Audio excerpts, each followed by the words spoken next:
Good afternoon, everybody.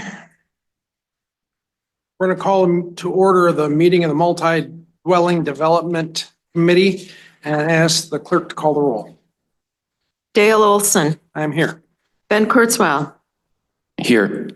Robert Langham, Mike Bandow, Steve Beining, Jim Strandlin. Here. Thank you.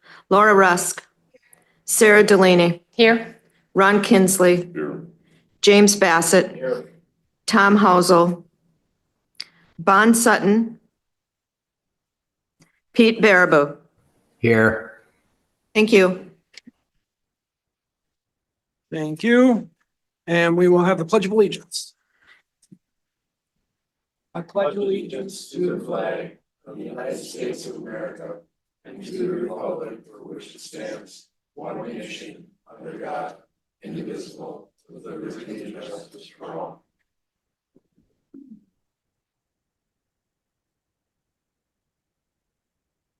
Let the record show that Mr. Bando is here.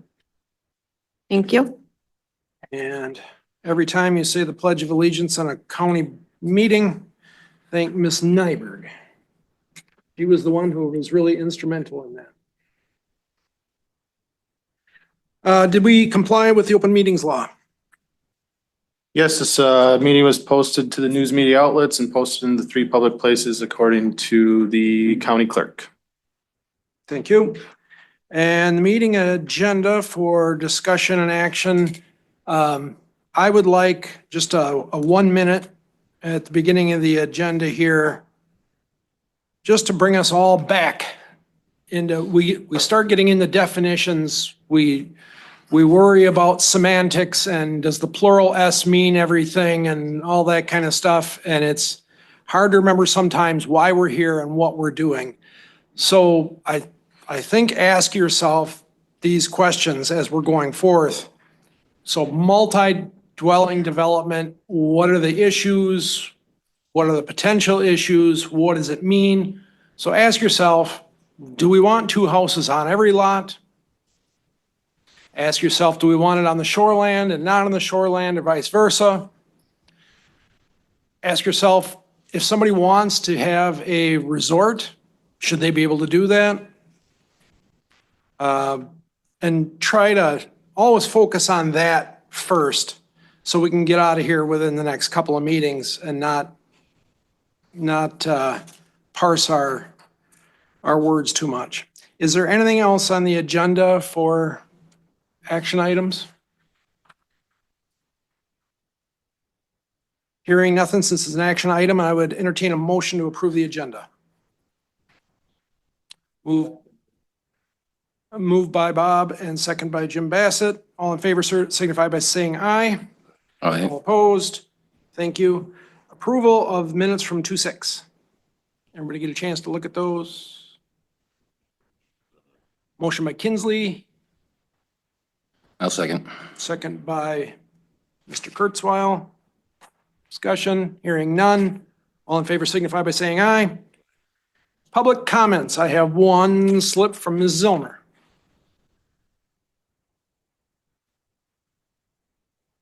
Good afternoon, Linda Zilmer, Edgewater property owner. And Mr. Chairman, if I may, I appreciated the comments about focusing the work today.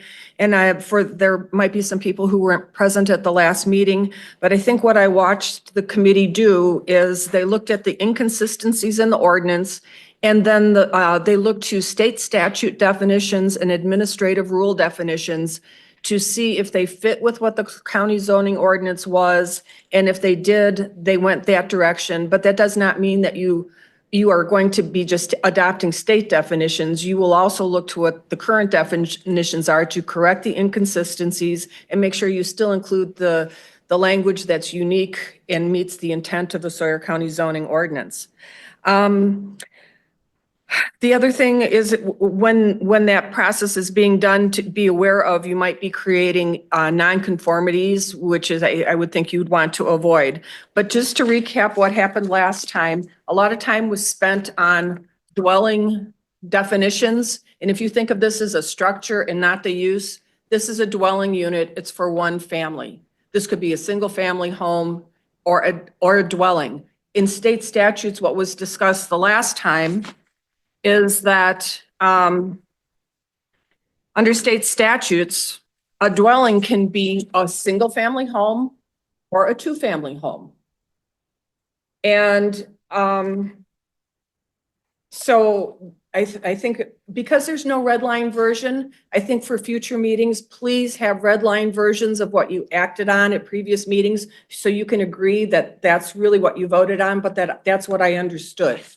And then right now, one of the inconsistencies that needs to be fixed in the ordinance is that it says a multifamily is two or more family. And according to state statutes, 3 or more attached dwelling units is a multifamily home. So it helps me to visualize. That's where I thought you ended up last time. And then you were going to get into discussions of dimensions and tourist rooming houses. And I look forward to seeing that. Thanks for one of the committee members for providing you with the zone district information and definitions so that you have them to reference and you're not having to look them up on your phone. Thank you. Thank you, Ms. Zilmer. Probably keep those Kleenex handy because we'll probably need them before this process is over. I've already put them all out. Anybody else that would like a 3-minute kick? Ms. Wilson? No? You're good? All right. We did the minutes. We did the public comment. More to definitions. And since we have a handout from Mr. Kurzweil, I'll give you the floor to hit on what we have here. And that way, maybe it'll make it easier for the. Sure, thank you, Mr. Chair. I just compiled, a handout of 2 different sections. The section number 1 on top of the upper right-hand corner is mostly definitions, Wisconsin state statute, and administrative rules. It's quite extensive. You got different definitions here. And then you have some stuff here from Unicode, Surrey County codes. That starts on page 8 of packet 1. The first packet, like I said, is all pretty much definitions. The end of the packet is section 12 of the county code with the dimensional requirements for building height limits and required lot area and so forth. Those are numbered 143 through 150, so I did not hand number each of those packets that way. So those are the page numbers for those.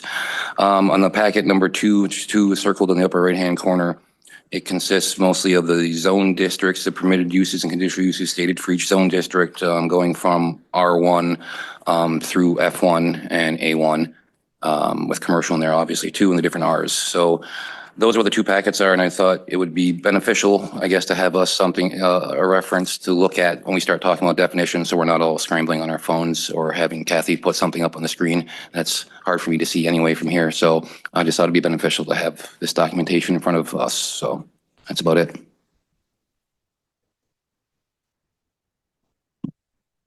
That'll make it much easier. I hope so. So where we left off? Rooming and boarding houses. Tabled from last meeting. Where do we cite rooming and boarding houses in our ordinance that we would require a definition for that? Permitted uses within the C1 zone district.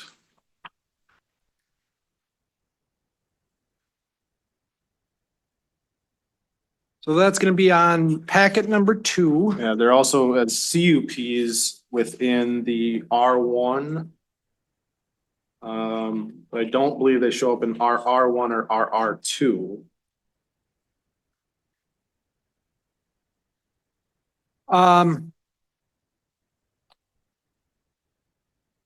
R1 in Sawyer County, is that pretty much relegated to the village of Stone Lake?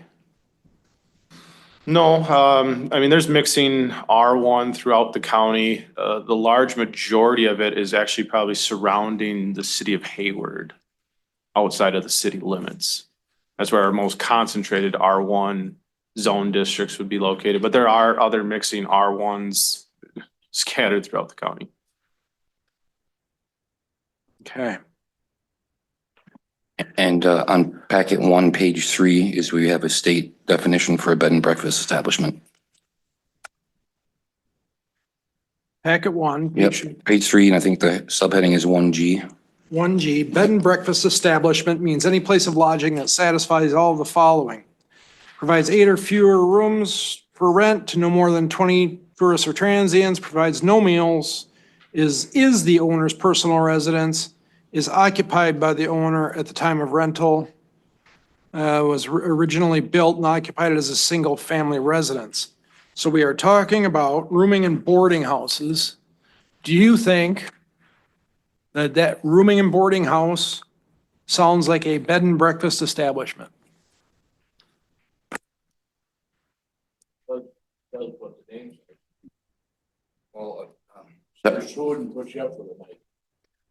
And again, I'm just looking at definitions here. Here it has, again, and we have, this is why it's kind of a weird one here when you have, this, are we talking about bed and breakfast right now or rooming and boarding houses? So again, is there a difference of how the county views a bed and breakfast and a rooming and boarding house, Jay? Both of those uses are listed as separate uses within the C1 zone district as permitted uses. Okay, or is a rooming boarding house more congruent with the tourist rooming house definition on page 315K, which talks about lodging place or tourist cabin or cottage where sleeping accommodations? So again, what are we looking at here? Rooming and boarding houses, I guess the definition I think of is one structure with multiple units being rented out inside, like bedrooms. I mean, we're not talking an apartment complex here. We're talking about someone who owns a house who's renting out individual rooms, correct? I mean, that part of the help that's needed as part of these amendments. Now, bed and breakfast also does show up as under CUP clauses within the agricultural zone district as well. So I would assume that the intention was that they are treated differently, that there is a difference between a quote unquote room and boarding house as to quote unquote a bed and breakfast. Well, and here under page 4, under Act Cap 7203 definitions, number 9, it says boarding house in quotation means a rooming house as defined in subchapter 79. So you just keep getting led from one place to the other when you're trying to find a definition. On page 5 of packet 1, Rooming house, yes. it does have a rooming house, means a 1 and 2 family dwelling that offers overnight sleeping accommodation to an individual that is not a tourist or transient. That would be, again, someone who's living there potentially month to month or year to year, not a tourist or transient, someone who lives there full time.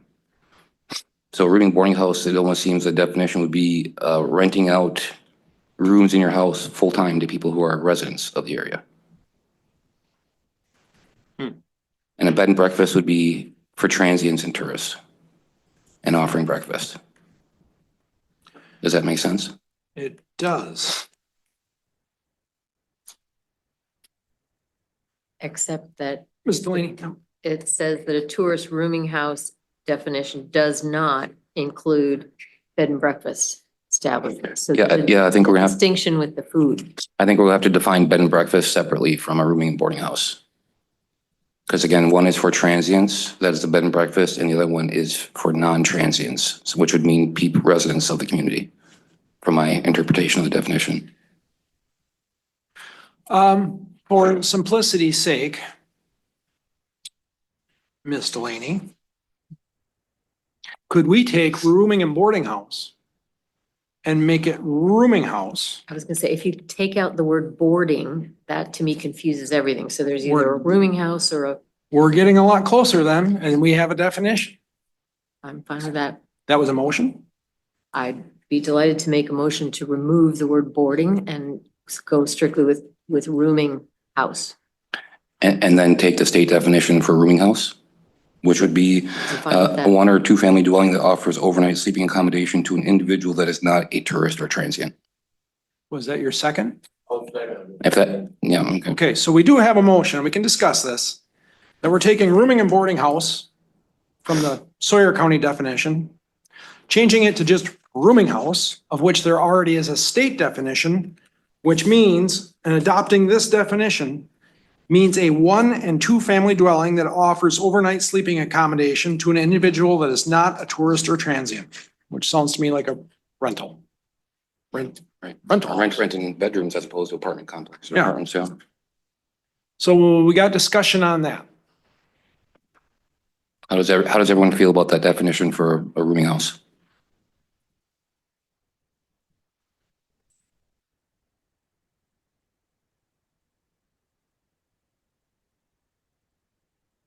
Hopefully. Good way to do it. That's a good way to do it, spelled out right there. 79. Thank you. And the paper's already come in handy, paper handouts. Okay, I got light on. Go ahead. Oh, sorry, I'm looking at what I believe to be the current Sawyer County zoning ordinance, and I don't see a definition. What am I missing? I don't see a definition for rooming house or tourist rooming house. Am I missing something? No, you're not. So that's, I mean, part of why we're Okay. taking the state definition because we don't have a definition. for Sorry, it. I missed it. No, We didn't have one. You know, I think we may have accomplished something early on. That would be awesome. Any other discussion? Ben, you're good? I think it sounds good. All right, I will read it again then. Mr. Chair, Yes. Jim Strandland, there are some people in the committees that are not using their microphones and I can't hear. Could you just recommend that they make sure and turn their microphones on, please? That's And, my I bad, do- Mr. Strandland. I will. Yep. That's all right. But I do agree with the definition that you guys are speaking about. Excellent. Pete Baraboo, you on board? Yes, sir. All right, perfect. Then we will read it one more time. So this motion would be to strike rooming and boarding house from the ordinance, changing it to just rooming house with a definition of a 1 and 2 family dwelling that offers overnight sleeping accommodation to an individual that is not a tourist or transient. Ms. Marks, we good? I need you to repeat it, sorry. Mhm. Do you? Okay. Okay, because I don't have a copy of that. Okay, so. We're good? All right. That was motion by Delaney, second by Kurtzweiler, or second by? Bassett, I was just, yep. All right, everybody in favor signify by saying aye. Aye. All opposed? Motion carries. That's one. Moving on.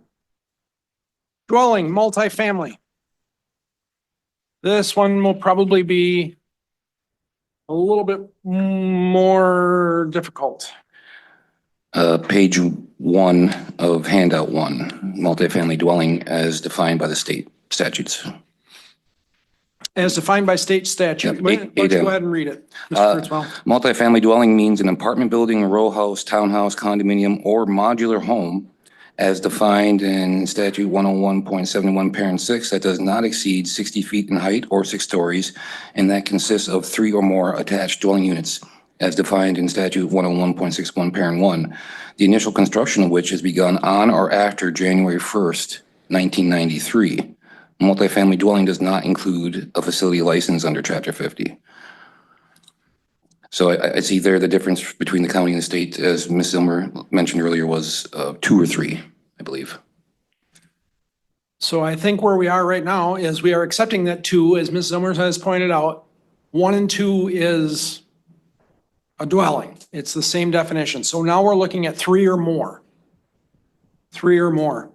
And in order to change those, this is the state definition that is on page 1 of handout 1 Under 8M. under 8M.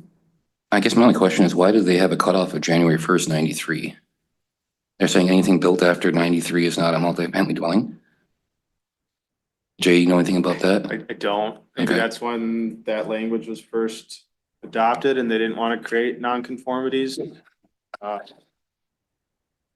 It sounds to me like there aren't any more multifamily dwellings being created under this since 1993.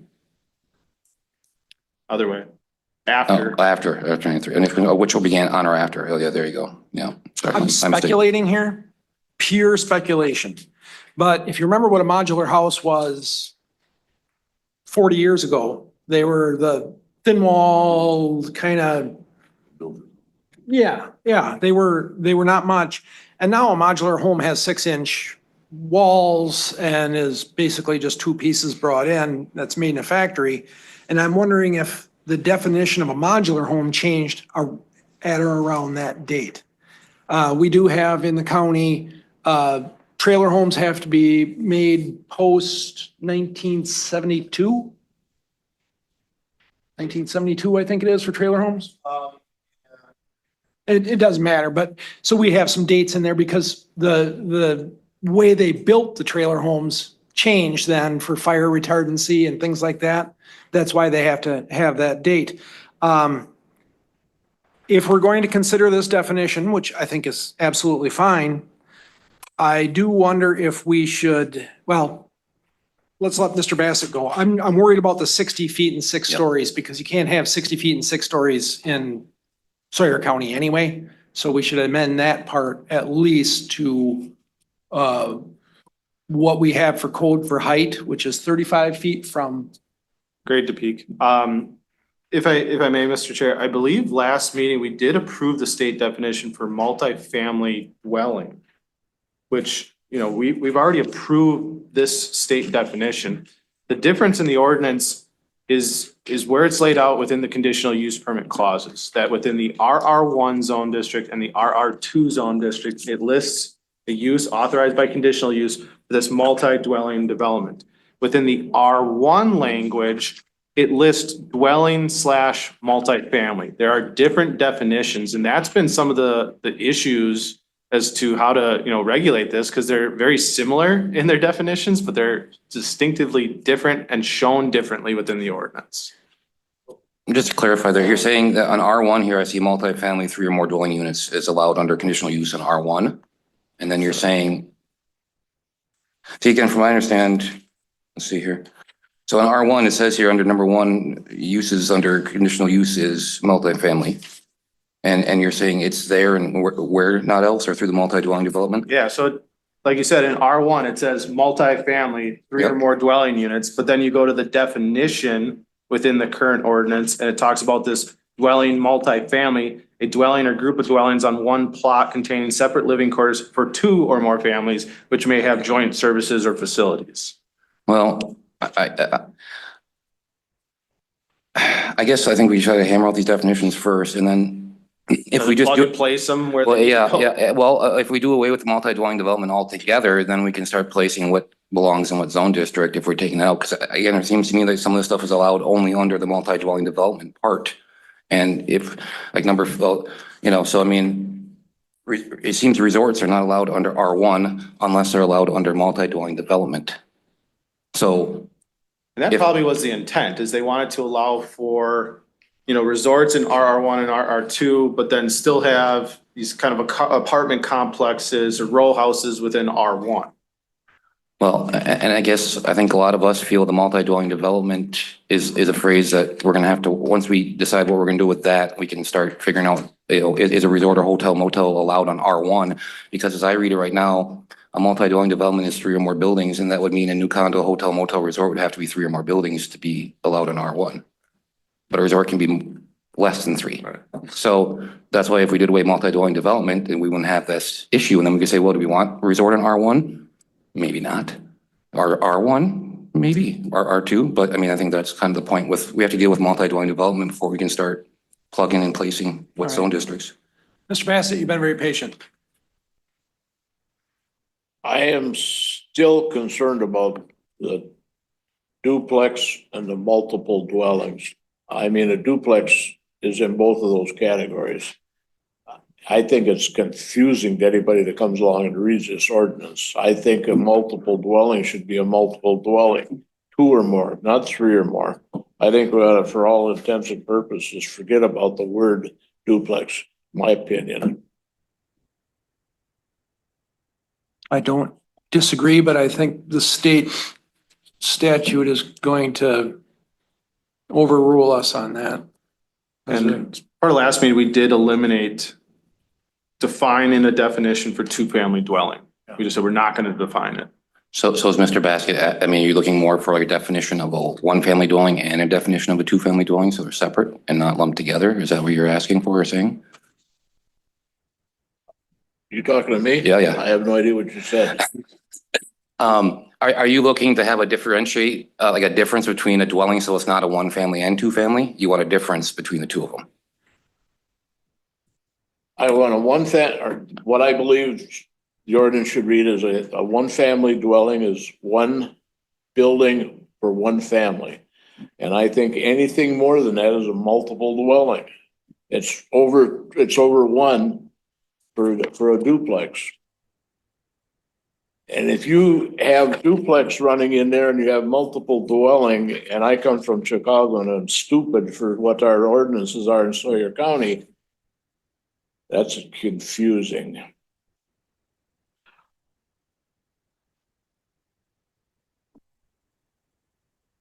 I, I mean, I see his point. With the state definition of a dwelling, we're kind of, accepting that, where we opened up the door to accept a dwelling as a two-family. Maybe we can come back to that if we're going down the road here, but I see his point. oh, yes, absolutely. I see Mr. Bassett's point also, and I don't disagree with him. I just don't know if it's something we can get by once we run it through the grist mill that is legal, then I think we'll probably get a fairly good answer there. Okay, then we'll move Sorry, on. Dale, may I, one more Ms. quick Delaney, yes. question, just to make sure I'm understanding. So under the R1 conditional uses, multifamily, 3 or more dwelling units could in effect be 3 times a 2-family residence. So you could actually have six or more. Is that right? So if it's 3, a dwelling unit could be up to 2 families. Is that right? Dwelling is up to 2, but this is 3 or more dwelling units. So you can So have, there's more than 3 dwelling units would be a multifamily as a permitted use right now under R1. Okay. That's, and then again, that's number 1 under conditional use for R1, and number 15, well, no, that's for RR1, is a multi-dwelling development. But yeah, right now, apparently that's multifamily, 3 or more dwelling units is authorized with conditional use, so. Yes, so a dwelling is 1 or 2 boxes of Kleenex. Multifamily dwelling is 3 boxes of Kleenex.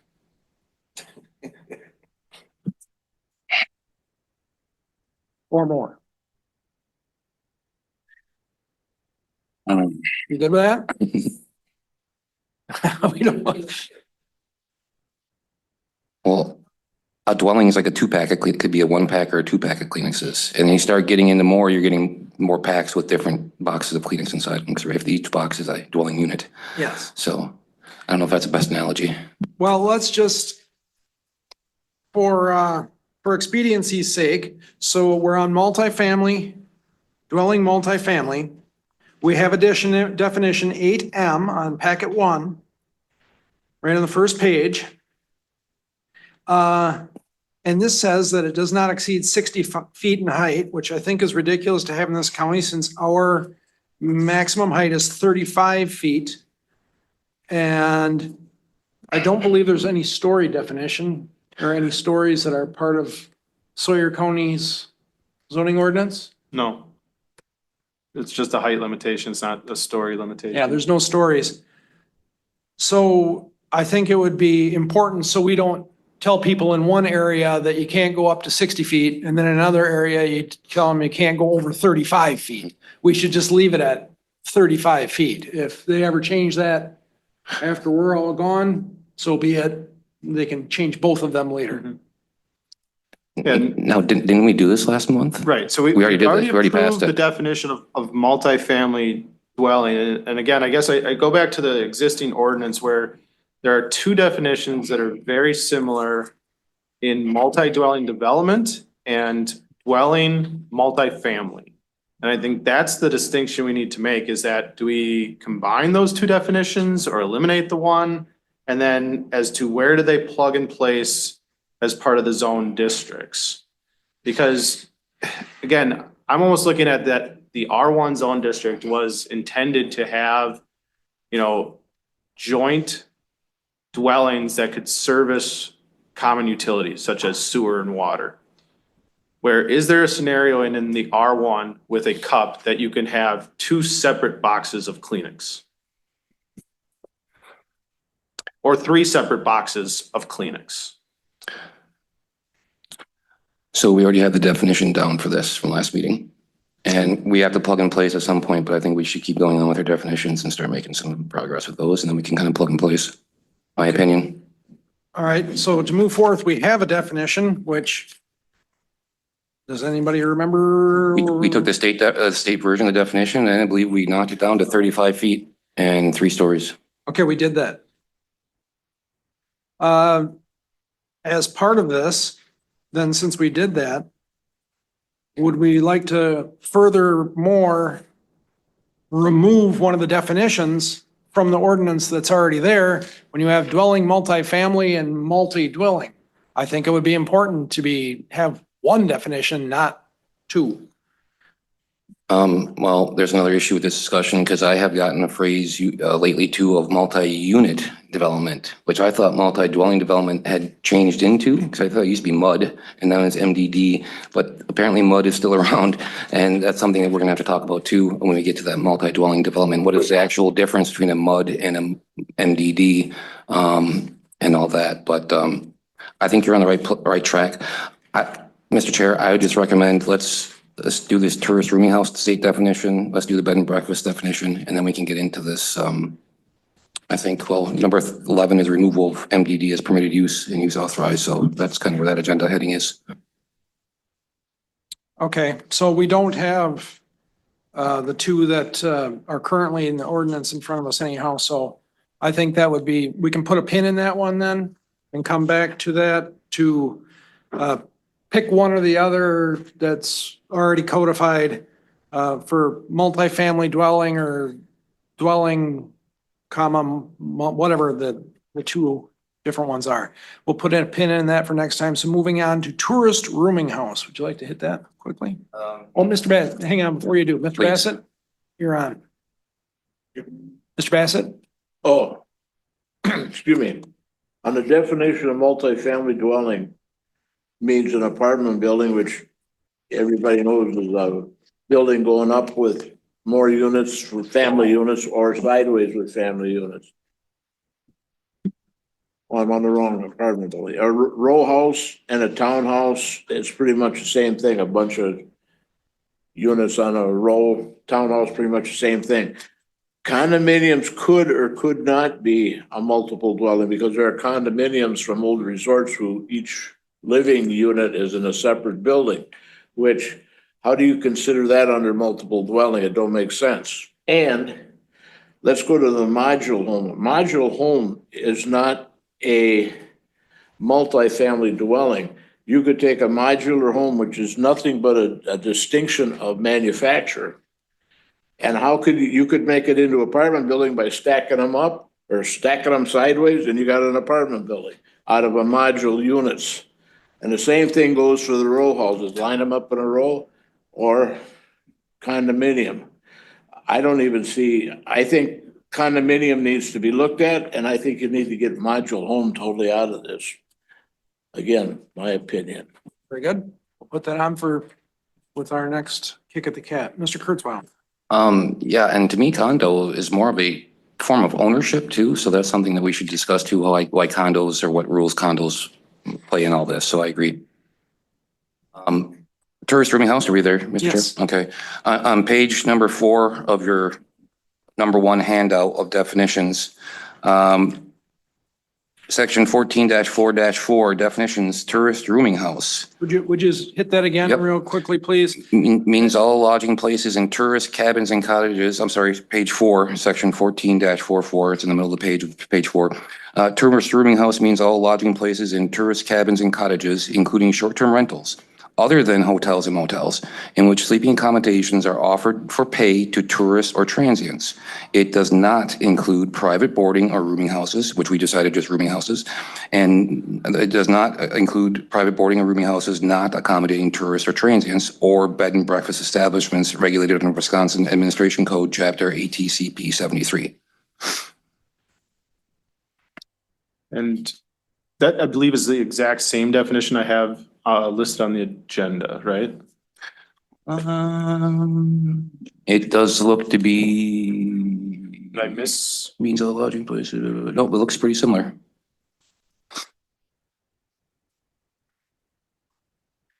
Is that the definition that the TRH committee came up with also, or? did No, I they- believe I grabbed this straight from 73 as well. Okay. Um, Did the TRH committee come up with a definition I'm for? pretty sure they also grabbed 73. Give me a second. I will Sure. look at that as well. I just want to not be in conflict with them if we can help it.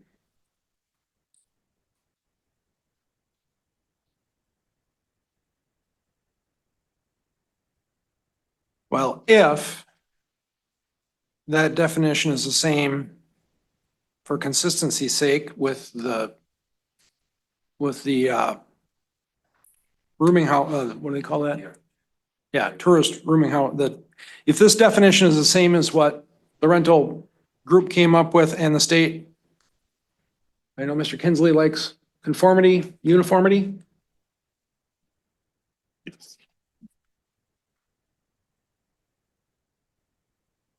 On that page, section 1444 definitions. Page 4 of the handout. Well, I gave a handout. I'm sorry, Andy. I Yeah, gave one extra copy. I got to them. it. Oh, okay. Yeah, it's page 4. But then- about quarter way down the page, section 1444 definitions.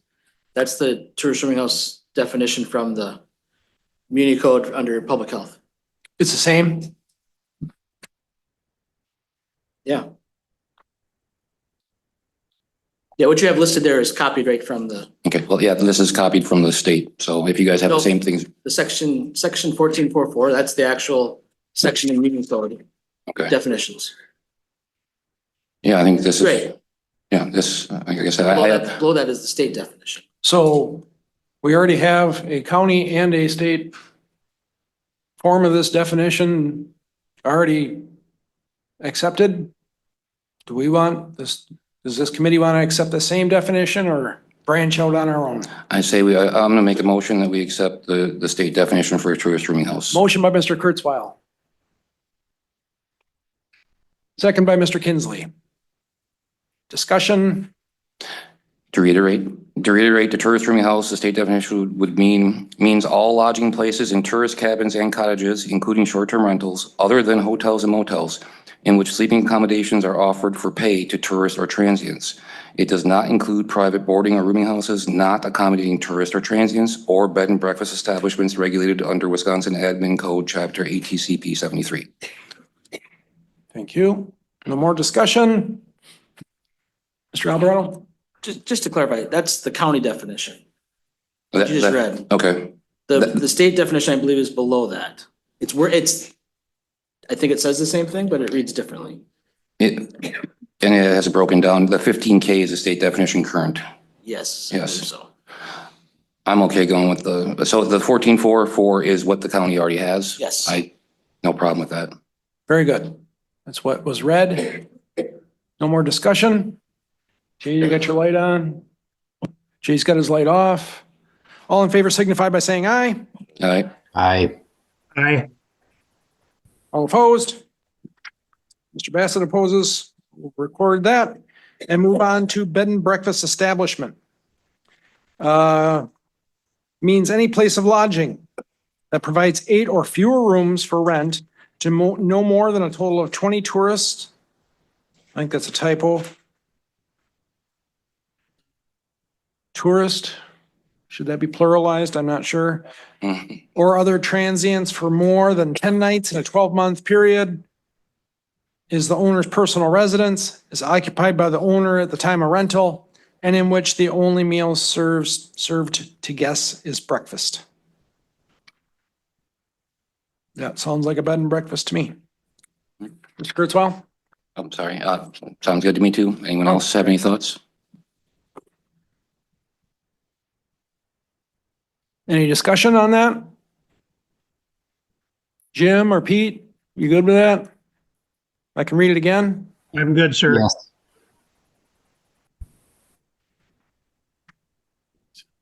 Okay, I will read that again.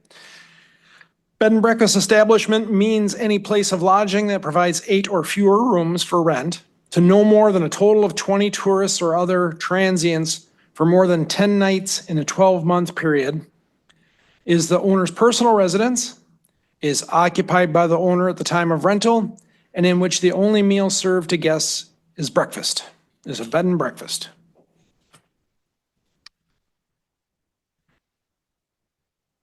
Yes, it is. I would entertain a motion to approve that definition.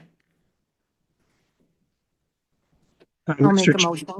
Oh, Motion by Ms. Rusk, second by, was that Pete? Jim Strandland. Jim Strandland, thank you. Motion by Laura Rusk, second by Jim Strandland. All in favor signify by saying aye. All Aye. opposed? Aye. I think Jim was a yes. He's Yes. seconded the motion. Yes. Timing.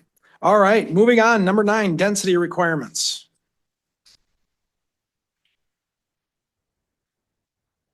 So currently density in each zone district is different. You don't have chapter 18 of the, is chapter 18 in here? Chapter 18 of the Last page of packet 2, page 18 and 19, page 18 of the packet 2. there we go. For those online or listening in, on packet 2, last page, it's that chart that you used to use for what, how big each. Page 18 on packet 2, last page, yes. And I apologize, it did not get printed out extraordinarily clear, so it's a little fuzzy, I apologize. That's okay.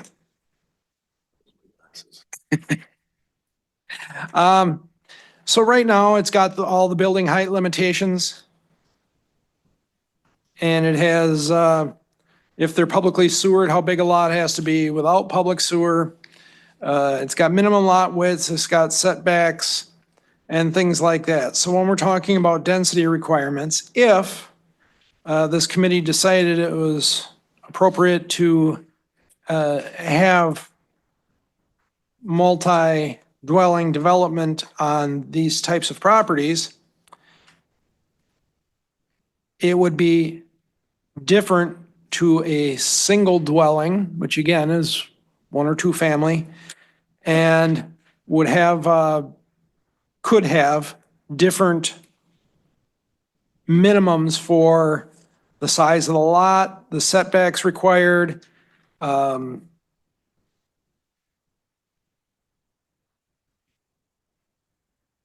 so much the building height, but it would have different,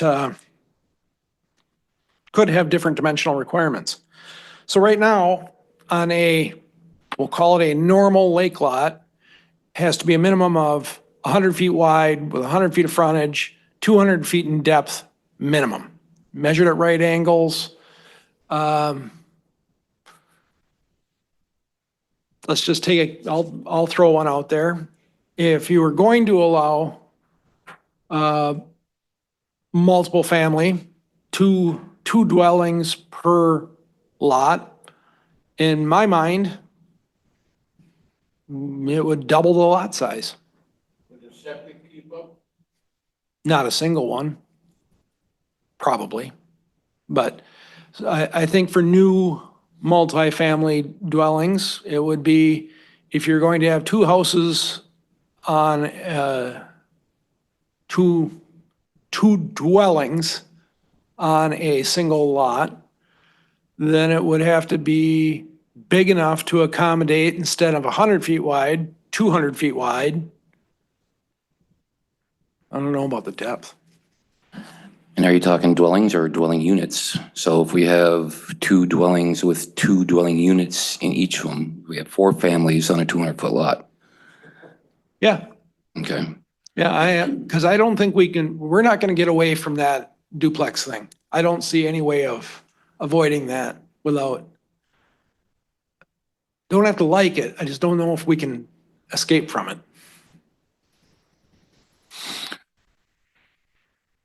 Or it could be more. I mean, I would almost recommend maybe a little extra for every dwelling unit. And then if, again, for a new dwelling, yeah, double. I mean, but if someone just wants to have 1 dwelling with 2 dwelling units, should they require a little bit more extra too? Or not? Yeah. Yeah, Okay, so I mean, but yeah, as far as lake lots, I think for every dwelling or every, we're getting to dwelling unit, where dwelling, every extra person, every family we add to lake, we have to kind of add up, or get more frontage, more space, few more people. Okay. That's my opinion. 100 feet for each dwelling sounds good. It's a question about depth. Use your mic. Conflict? No, but I mean, we did, make the definition that a dwelling contains one or two dwelling units. So you'd really need to break that out if you are looking at, the dwelling unit needs double the minimum requirements. You're gonna have to put that somewhere in ordinance and specify that. As far as, dimensional requirements, yes, I obviously think that each dwelling or dwelling unit, I'll let you guys decide that, needs double the frontage amounts. You talk about, well, what should the depth be or what should the area be? It should just be double all of the requirements. You have to have double the lot width, double the lot depth, double the lot area.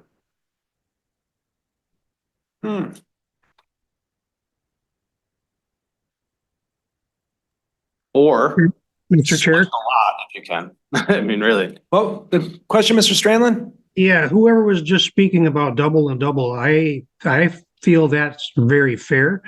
And because adding, garages or sewer systems, and again, I'm not sure about the sewer aspect of this because a lot of places require an additional location for a future sewer in case one fails.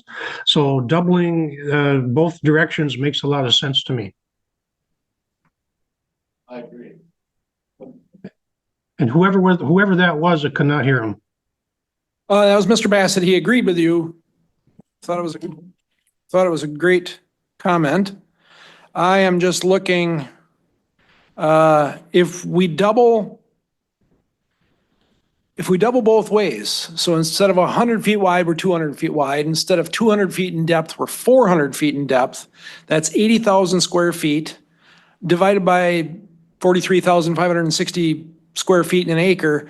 We're looking at 1.83 acres, almost 2 acres if you wanted to have 2 dwellings on what we're kind of proposing right now. I think that in and of itself would pretty much reduce the amount of people that would want to do this to zero, because it wouldn't make sense. Split the lot for less. You could split, if you had a lot that big and you split it, and I've seen families fight over the dumbest things in the world, and, I think it's good to keep them split into the smallest common denominator. So I kind of like having it, that way we don't have to worry about it. Mr. Kurtzwell. I guess my question is, in your scenario with 2 dwellings, what did we define that meets that? Because a multifamily is 3 or more. I mean, where could we have now? Because we're talking about, 2 dwellings on 1 lake lot. Did we even make a definition for anything like that? Because it seems like most of our stuff is 3 or more, or we have a dwelling as a 1 family or 2 family dwelling units in 1 dwelling, but we don't even have anything in our definitions for being allowed to have 2 dwellings on 1 lake lot. That would be a resort now. Well, if we're renting, it's a resort, otherwise it's 2 dwellings, but yeah, who's gonna do that if they're not gonna run a business off of it? Right. So, I mean, so that scenario, the only problem with that scenario is that we don't have anything right now that I see that falls under our ordinance's definitions of being able to do 2 dwellings on 1 lot. Because multifamily is 3 or more, and there is nothing in there for 2. But That's true. We either need a definition for unit or for family. The way it's described here is you need to add 5,000 square feet for each additional unit over 1. So somehow there needs to be a definition that ties it all together, because it's not defined, is it? Right, and that reference is only within the R1 zone district right now. That's why I kind of keep harping back that we do need to, figure out something with the density requirements, but that add 5,000 square feet for each unit is only listed within the R1 zone district. which again, I think the intention was for either like apartment complexes or townhouses or something along that nature where someone would come in, get a conditional use permit to do dwelling multifamily, and then be able to add those additional units because they had the additional 5,000 square feet. But it is not listed within our R1 or RR2. It's kind of moot or mute on that subject. So that is where the clarification is still needed. I guess it's my opinion that if, I mean, I have no problem with the doubling, but to be able to clean this up so we know exactly what we're going to almost have to double it for every dwelling unit, not for every dwelling. So if someone wants to have a duplex on a lake lot, they're going to need 200 feet and 1.83 acres. And if someone's going to do a multifamily where they have 3 or more buildings, they're going to need, well, if they have 6 dwelling units, they're going to need 600 feet. But that's, you know. I want to go back to what you said. I think we're really close with what you said. So not just dwelling, because it can be a duplex, but dwelling unit. Well, and again, again, we have this discrepancy between dwellings and 2 dwellings on 1 lot. If we link the lot size density requirements to how many dwelling units, if we're able to do that, and then we already have a dwelling and a dwelling unit defined, we are allowing 2 dwelling units on a lake lot. But if we put the dimensional requirements or density requirements with that dwelling unit as opposed to the dwelling, then for every dwelling unit, they would need those extra measurements, which again would seem like a pretty tall order for someone to want to do a 3 building, 2 apartment each multifamily dwelling or multi-dwelling development on a lake because they need 600 feet of frontage and how many acres, and it's not a whole lot of lots, you know, that someone's going to be doing that. So, and maybe I'm wrong, but that's where it seems where we're kind of, and maybe if we look at applying it to the density units as opposed to the dwelling units as opposed to the dwellings, maybe that would be best. But this is one of the things that's it could start us up for another hour talking about this. Ben, Yes, just for clarity, because you lost me. sure. Because that happens sometimes. I do. I happens a lot with me. Okay. All right, I've got 100-foot lake lot and I want to build a duplex on it. I'm for 2 families, duplex. We're back to the duplex word. What do I need? Can I do that with 2 families on that lake lot? Or will I have to have 200 feet of frontage to build that duplex, even though it's 1 unit, to accommodate 2 families? And that's, I guess, depends whether if we go at the dwelling part of it, then you need 100 feet. If we go after the dwelling unit part, then you would need 200 feet. Can't there be the distinction, which is next on our agenda, I guess? Shoreland versus non-shoreland. That too is, I mean, right now we're just talking about encompassing everything and allowing it on shoreline. Maybe there are some things we don't want to allow on shoreline. So I agree. And that's why I think this density thing, maybe we should, it's going to be something that can snarl up and maybe we, you know, it's going to be a big discussion about how we want to approach this. But I think deciding what is allowed on shoreland versus not allowed, that's going to help us clean up some of this density stuff because we're not going to have to worry about a couple issues because they're not going to be allowed in the shoreline in the first place. We're at the same party then. Okay, Good. thank you.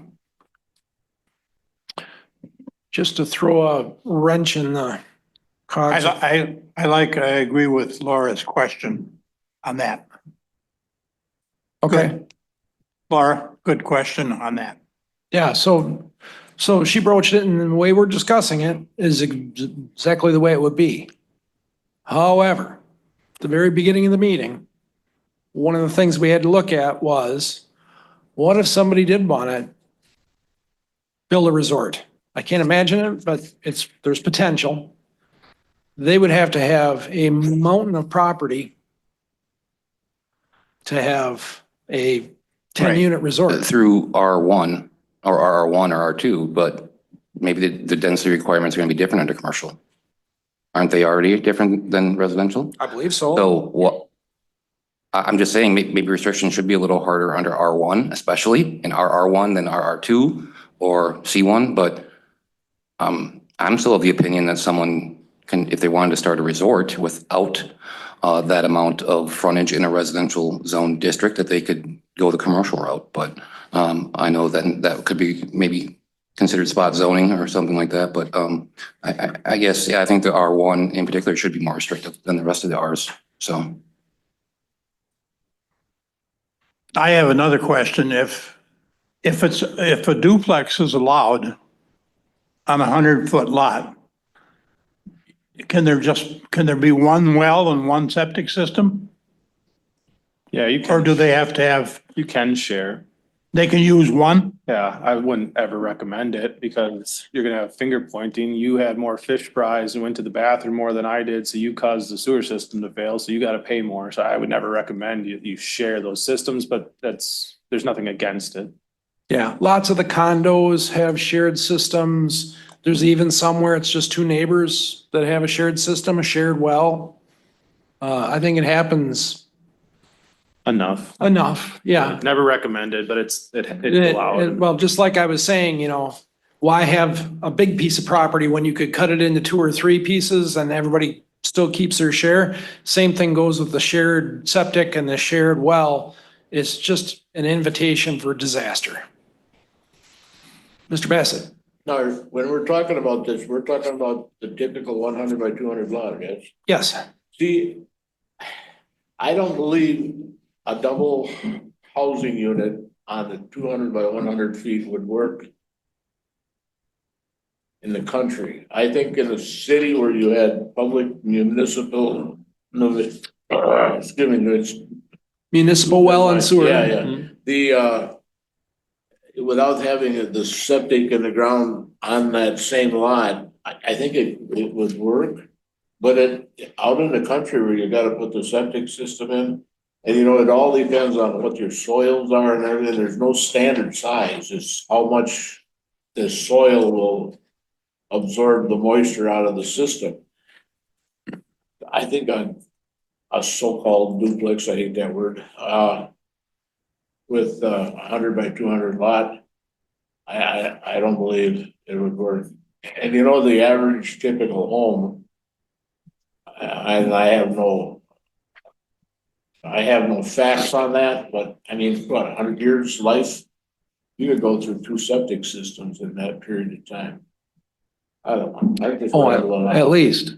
I'm just rambling on here. I don't know. No, I think you are on the exact same track that Mr. Kurzweil is proposing with 100 feet per dwelling unit, not dwelling. And we can maybe clean this up if we actually went back and changed our definition of dwelling and went to a 2-family dwelling. And then we'd have some distinction. I mean, so that's something to consider for the next agenda, but I agree. I share concerns with having a duplex or a two dwelling units on a 100-foot lake lot. I could build a duplex, I could live in a half and I can rent the other half out then year round too. I mean, or to anyone else full time. You're keyholing more people on the 100-foot lot, but that's my concern with that also. On your part, Dale, where you say the 100 by 200, you have to double that lot to have a second dwelling unit, Yes. would be cost prohibitive and nobody would ever do it. And then yet a regular lot, 100 by 200, is really not feasible. And it might not be bad for 30 years, but after that, and whatever. Is there any way we could consider a lot and a half on this to make the resort aspect of this possible? Or is that just more confusion? I'm just asking a question here.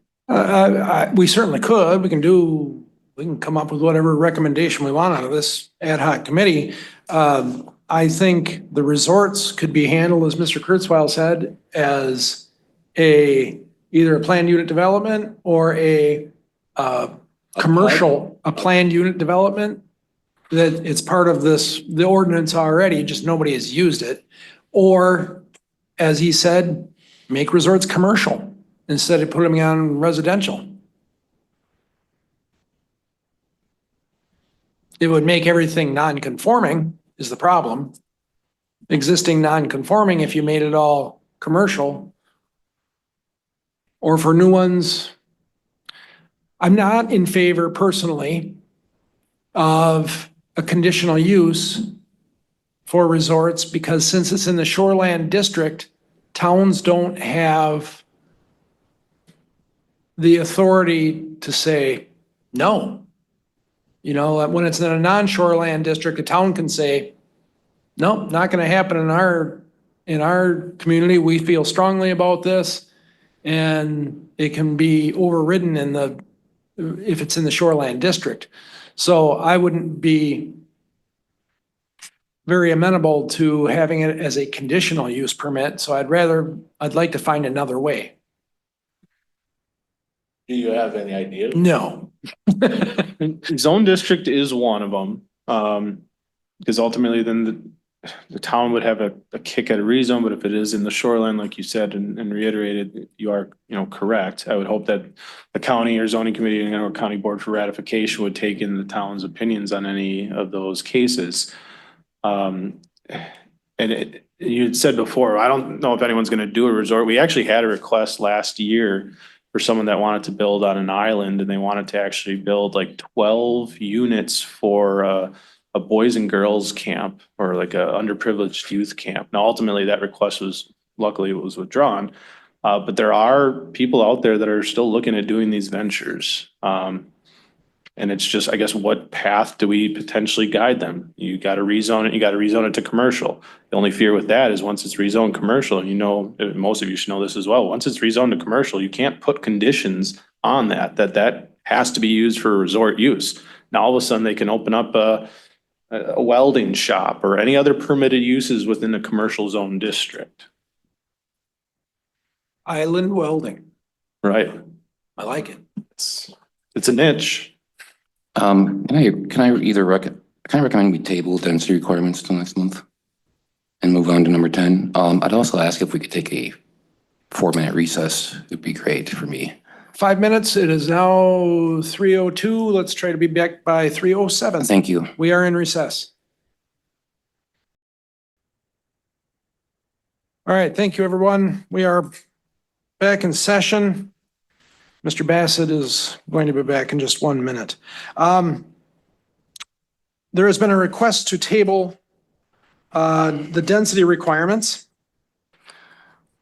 I think that would give us all, again, another couple weeks to really get in our minds what we want here. And then if we move on to shoreline versus non-shoreline, we can start picking out things that are even going to be in the shoreline, and it'll give us less things to worry about with density requirements in the shoreline.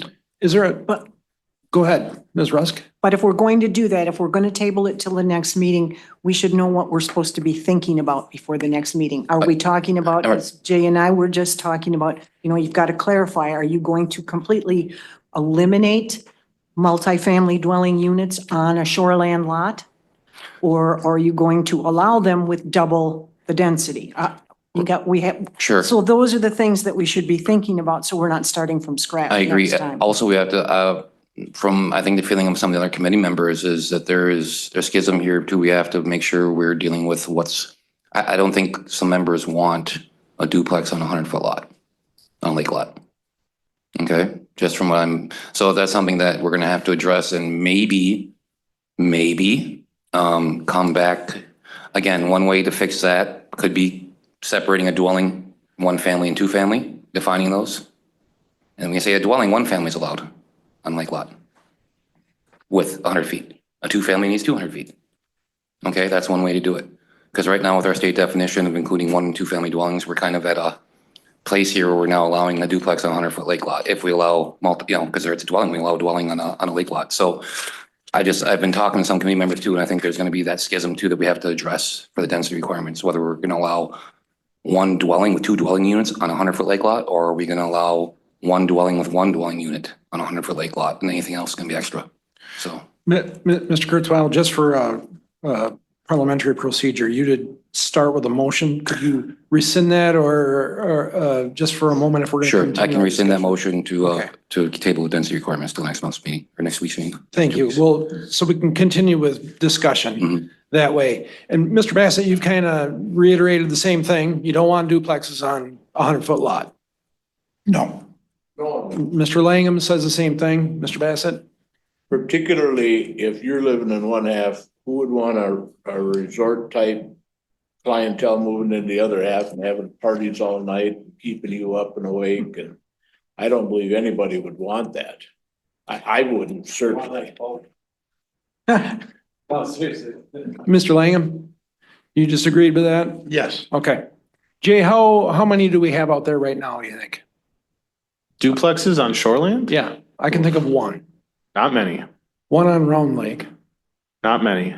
We do see the kind of, wing extensions. Yeah. But I don't know if those are mother-in-law right. I don't know if those would stuff. technically be classified as a two-family unit. Yeah. There are not many duplexes on shoreland. Ms. Rusk? Let's keep it that way.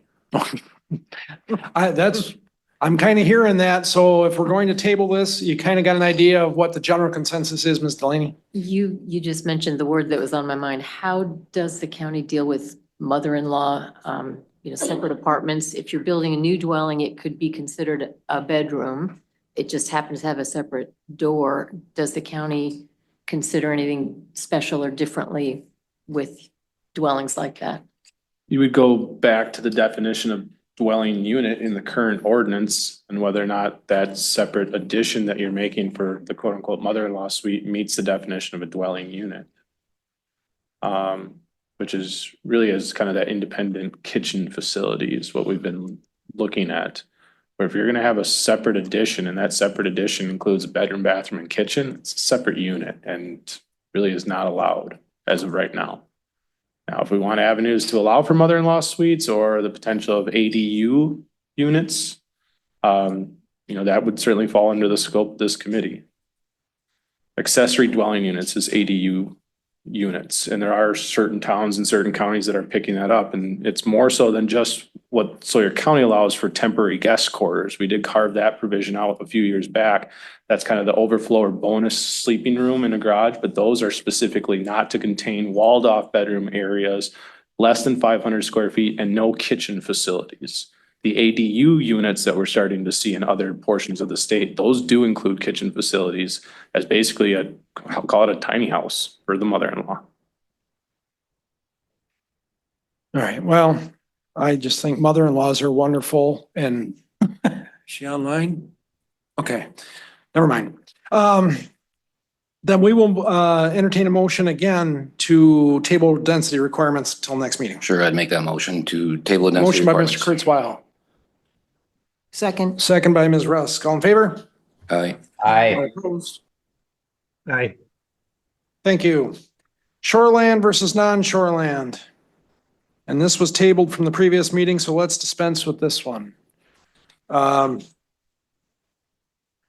when we're looking at multi-dwelling development, 3 or more, are we only looking at shoreland, only looking at non-shoreland, or looking at both? Or none?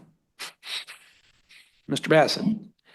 I believe shorelands back, I don't remember when it was, 15, 20 years ago when Sawyer County crossed over that shoreland ordinance that we built. You were the director of the department in those days. The whole topic of discussion was to protect the water. It is a tourist attraction. We are blessed with wonderful water, nice tree lines. I think it needs to be protected with the utmost. And I think 100 by 200 lot on a shore should only have a single family unit dwelling. I don't know how you do multiple, and I don't know about how you work resorts into that, which have multiple dwelling units, individual. So what do you think about Schaefer Road, where they built that little dealie to rent out for ATV people up the road from your house? What if they wanted to put in 5 more cabins Where's that? up on the Tuscobia, right next to your house? Yeah, I can't remember whose daughter that is, but anyhow, it doesn't matter. Right now they have 1 cabin that they rent out there.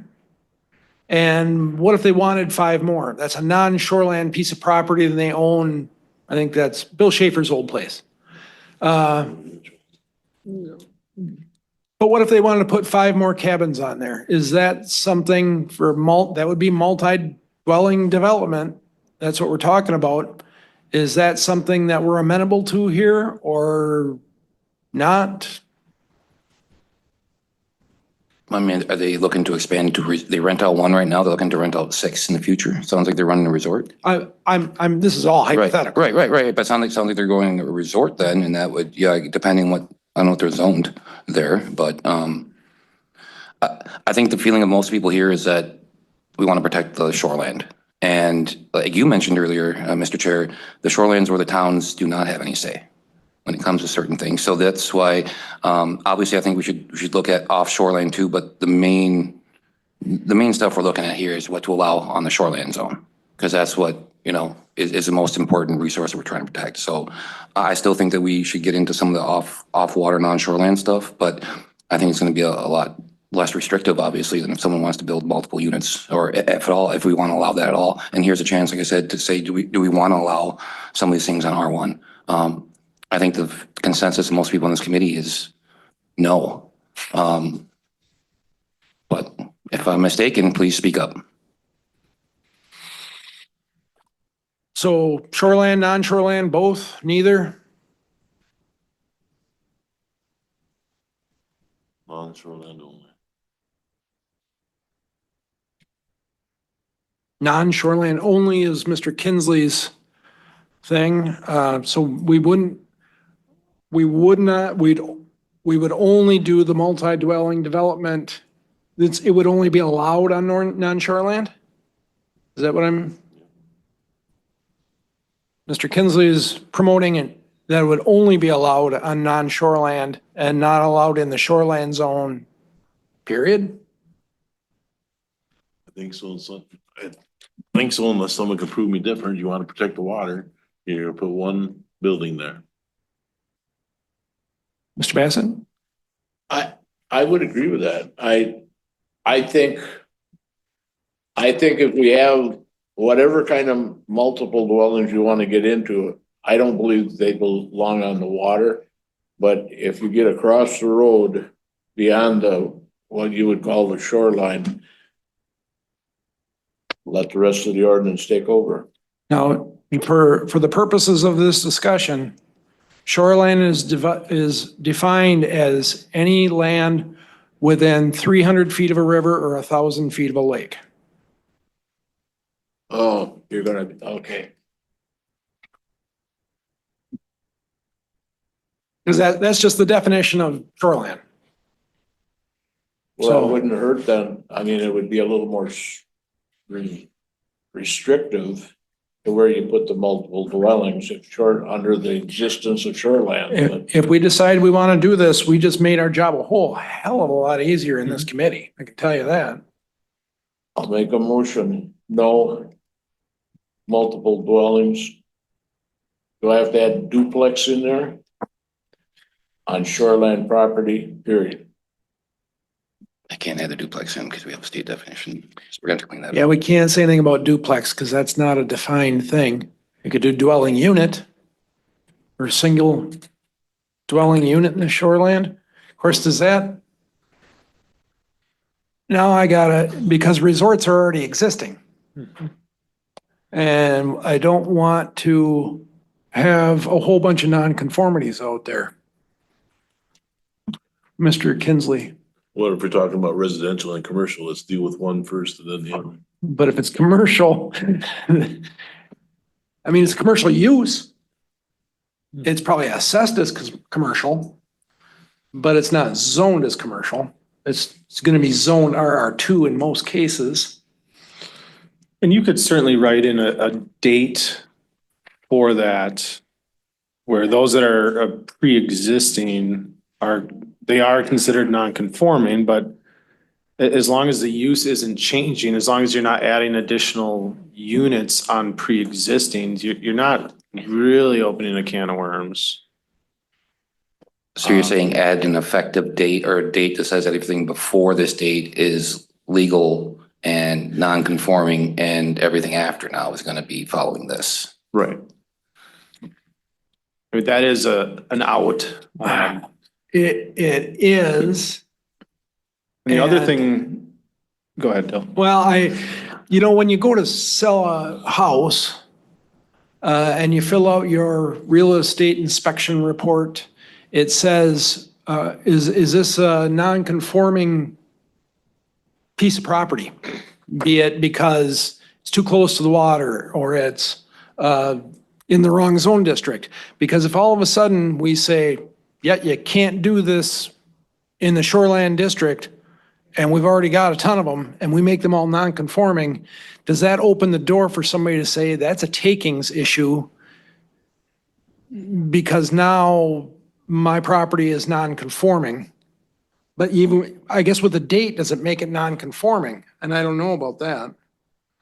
It would still be non-conforming. It's just that, I mean, you're kind of setting the precedent on the date that we're not going to, you know, have corrective action against your non-conformity at that set date. But the other scenario that you're going to run into, you're going to see people doing is if you do restrict it in the shoreline district, you're still going to find people that have a large chunk of land, whether it's on a river, whether it's on a lake. And what they're going to do is they're going to split the lot. They're going to split the lot at least the 4 times that they're allowed by a certified survey map process. And they're going to put 1, 2, 3, 4. And they're going to rent out 1, 2, 3, 4, all in separate lots. We haven't got back even into the definition of resort, what classifies as a resort use. But you are going to see people doing that, and you're going to probably see people end up wanting to do subdivision plats to make 7 lot or 9 lot subdivisions. And again, put 9 different units out there and potentially rent it as a resort type of use. So people are always going to find a backdoor way to get what they want by working in the codes that we have in effect. But that way they'd have, what, 9 houses on 9 different lots as opposed to a multi-dwelling development of 3 or more on 1 lot. Correct. Okay. But with density requirements, you could make that it would be the same thing in the long run, Yeah, right? if we don't talk about density requirements off water too. So, Just before you get going, Mr. Bassett did make a motion, and I don't know if Kathy quite had it down there.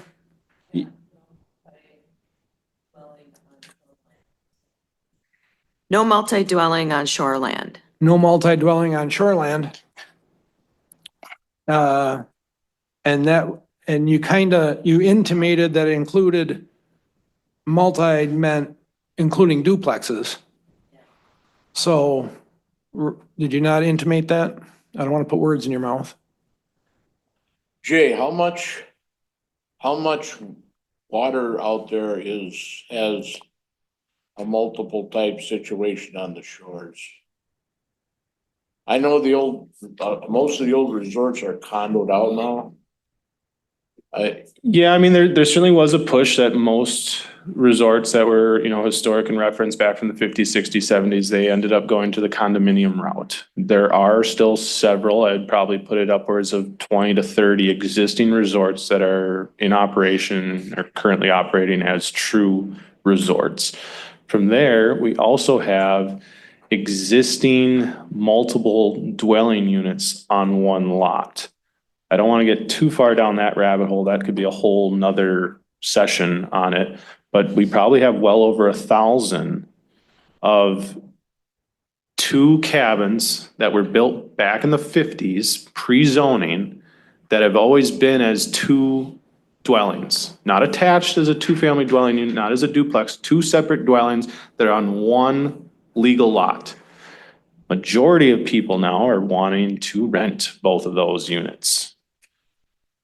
The lake classification list with the, a lake of such and such a size has to have properties of such and such acres or whatever. Is that still in our ordinance? That is not. That was removed in 2017 with Act 67, which was the adoption of NR 115. Okay. So lake classification has been stripped away. So we can't use that. Do you want to keep your motion on the floor, Mr. Bassett?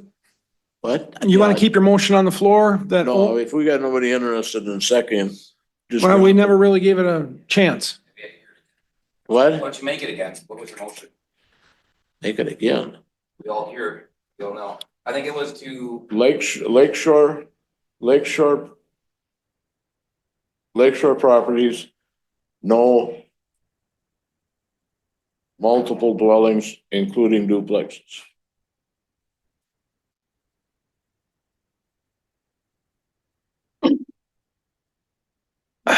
We either need a second Is that per, I'll second that, but is that per 100-foot lot? Okay, we've got a motion and a second. Now we can have discussion. And he's saying lakefront properties, period. And we will have discussion here. And so I don't see Ms. Wilson going to cardiac arrest. I would love to have her give us some ideas. We've got a motion and a second. Now we can have discussion. Ms. Wilson, would you like to approach us, please? And to the mic so everybody can hear you. Well, Miss Wilson's walking up here. Can I have clarification? Is it riparian lots or is it shoreline district? Because there's a direct difference between lakeshore properties and a shoreline district. Okay, what is the definition of shoreline? meant lake and rivers, not just. No, shoreland is any lands within 300 feet of a river or 1,000 feet of a lake. So when Jay said riparian, that means touching the water, because you go to Northwoods Beach, a lot of those little chunks in there are all shoreland, but they don't touch the water. Yeah, there's lots of those. You drive down the road and you got your McMansions on the lakeside and you got a lot of It was a houses like mine DNR on the other definition side. that they added for additional protection, that counties can do additional things within the shoreland district. So the question is, are you just talking about the lots on the lake or everything within the 1,000 feet from the lake and 300 feet from the rivers? I think 1,000 feet's a little far. But at the same time, to keep the ordinance simple, it'd be nice to state it simple and draw the line in space.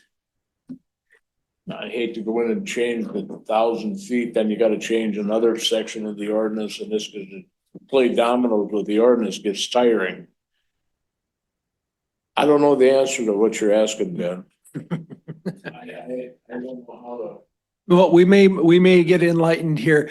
Ms. Wilson, would you also say who you're representing today? Because you have more hats than, I'm representing myself. okay. And I think that you need to read the shoreline wetland ordinance that is already in effect, 5.1, which says one dwelling unit per lot. Period. We're done. Oh. And now, Say that again. and now, Ms. Wilson, would you tell us? Go ahead again. It's just so Mr. Beining and Mr. I'm Strandland. representing myself, and thank you for letting me say something, because if you read your shoreline wetland ordinance, which is already in effect, it says one dwelling unit per lot. So that satisfies your concern. Okay, Ms. Zomer, we gave Ms. Wilson a shot, so. I'm not.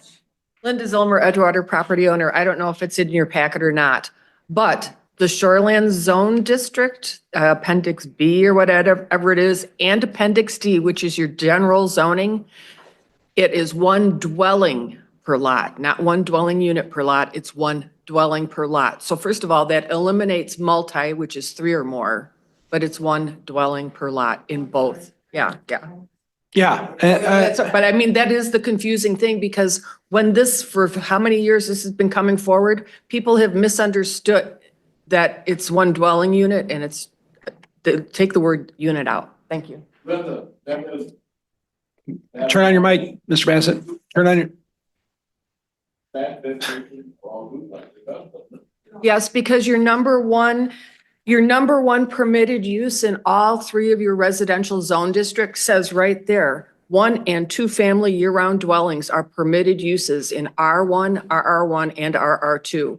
It's been permitted for forever. Duplexes, yeah, have been permitted for a long time, just no one builds them on shoreline. It's just that you don't see them as duplexes. In the mother-in-law suite or these big McMansions where you have a complete dwelling unit on top and on the bottom are those. okay. We do have a motion and a second on the floor unless we want to change it. And did you second it? I think Mr. Langham did. Mr. Langham did. Okay. So, and it's to I don't remember what it is anymore.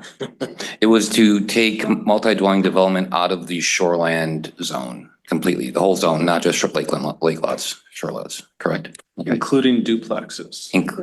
Which again, according to our ordinance right now, we allow one dwelling in the shoreland, but obviously you can have two dwelling units in that dwelling. Whenever the motion, whatever the motion is made or whatever motion is made, we'll promulgate basically myself to draft language in which you made your motion. So if the motion is to remove the two-family dwelling unit from shoreland, there are going to be other portions of the ordinance where it's got to go. So I don't know if you guys need to fully address that, because I would bring a red line version back to you to say, hey, this is your motion. This is my proposed draft language as to how you voted. So I don't think you need to get hung up on that, because there are places that I can slide it in to just say, yeah, can't do this in shoreland. So to be clear, the motion was to prohibit multi-dwelling development in any shoreland district lots. Is that correct? Yeah. Yes. And duplexes.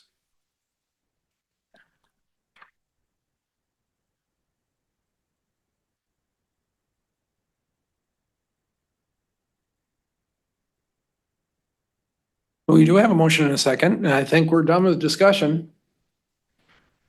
And Ms. Rusk? Just a little, to add more to it, I think because of the nonconformity issue was brought up. I think we also need to look at what we're trying to do here and not base it on, we can't be looking at it that, well, then that's not really fair to what happened before, because our job now is to be looking out for the resource and doing the best we can for it moving forward, and not to make sure it's all inclusive of the way we did things in the past when maybe we didn't know better. So those are just my additional thoughts. Mr. Chairman, may I speak up? Mr. Baraboo? Right now, I'm 95% done with a condo development. And how is this going to affect that? You want to take it, Jay, or you want me to? I'll take a kick at it. So you're talking about your individual existing resort of existing dwelling units that were lawfully placed when constructed, correct? Yes. The conversion to condominium would be as a form of ownership, and from everything that has been further discussed as part of this MDD ad hoc development committee, would have no effect on a form of ownership, as long as no existing or no additional dwelling units are being proposed. Okay. Thank you. Appreciate it. So what this motion again would do is have Jay promulgate some language that would go into the ordinance. It isn't going to read exactly the way it was stated in the motion by Mr. Bassett and seconded by Mr. Langham, but it would get us on that route, that even though it says right now you can only do dwellings, it would further say you can't do multi-dwelling development, 3 or more. And we're gonna hit it here coming up if we hustle. There's still a way for resorts to be resorts in Sawyer County, even if they are new. So with that being said, read the motion one more time, if you would, please, Kathy, while turning your mic on. Dale, if I may, Yep. I am not dead set on those exact words. And by the time it's done, it probably won't be those exact words. Okay, I'm just saying, I'm amendable to different wording. I just think it, one family per unit or per lot, blah, blah, okay, thank And you. that, so Jay will But promulgate. if somebody the needs language. to change somewhere to make it better, I am amendable. Good. Okay, I'm just gonna say what you said before, okay? No multi-dwellings on shoreland, including duplexes. Seconded by Langham. Okay, we'll do I think we've exhausted discussion, so all in favor signify by saying aye. Aye. Aye. All opposed. Opposed. One opposed? We'll record that. We're going to move on because we have 25 minutes. So this number 11 on the agenda is removal of multi-dwelling development as permitted as a permitted use and use authorized by conditional use in all zone districts. So in, for those of you that have the packets here, Mr. Strandland, Mr. Bearbu, and Mr. Biding, you don't have it, but all it is section 17 of the zoning ordinance. As we go down through it, uses, I'm just reading in residential 1 district, R1, uses authorized by conditional use, multifamily dwelling units. In RR1,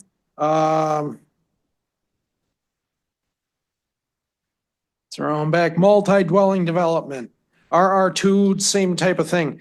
So they are authorized by conditional use. Again, a conditional use permit is one the applicant applies for. It goes to the towns. If it's within the shoreland district, what the town says doesn't really matter. If it's in non-shoreland, the town's opinion is usually final. But they are all authorized by conditional use.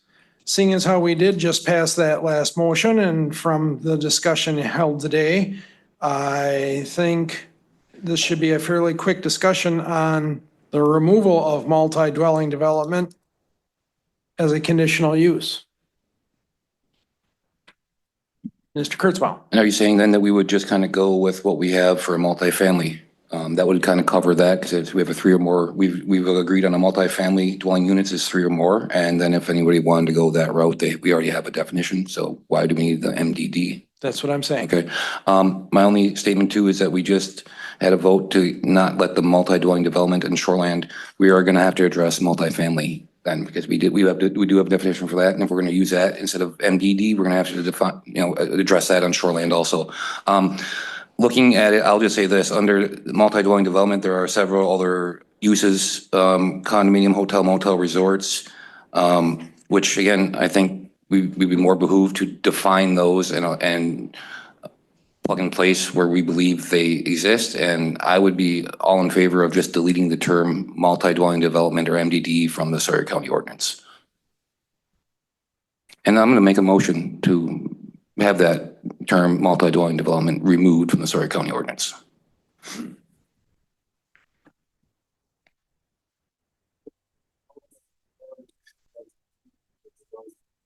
Page 3, number 15, under RR1 is your first little bit of it. And it's in many parts of the ordinance under uses authorized by conditional use.